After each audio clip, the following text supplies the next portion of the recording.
In this video, we'll discuss swapping and how we swap. It's simple, but we'll make it a little tricky by doing conversions. So basically, in swapping, A equals to 10, B equals to 5. So whenever I print it, A should be 5 and B should be 10 without using a third variable. We are going to swap using only two variables.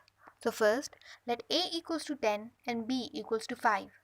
So we have these two numbers. Now I want b equals to 5. So what can I do with two numbers? So I thought I could add them and after then subtract and maybe get the value. So let's try it.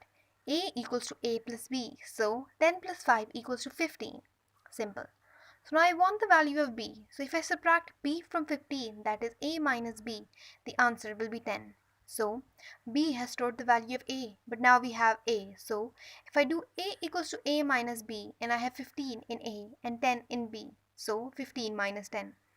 I will have 5 in b, so we have performed a dry run. So now if we alert it, value of a is, and we will concact it also, and similarly we'll type it, or we'll just copy this. We have copy, pasted it, and in place of value of a, write b, and b over here as well. Let's look at the value in alert.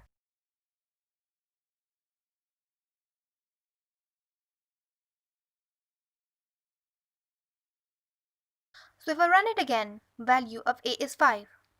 A has 5 and value of b is 10. So both the values are shown in output.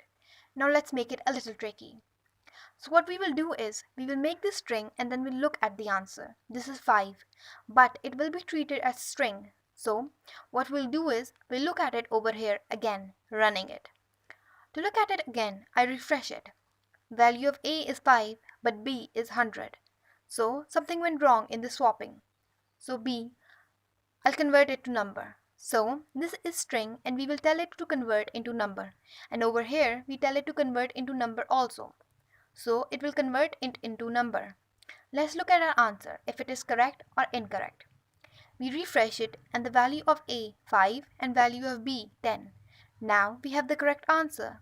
The purpose of this was to convert it and its example also.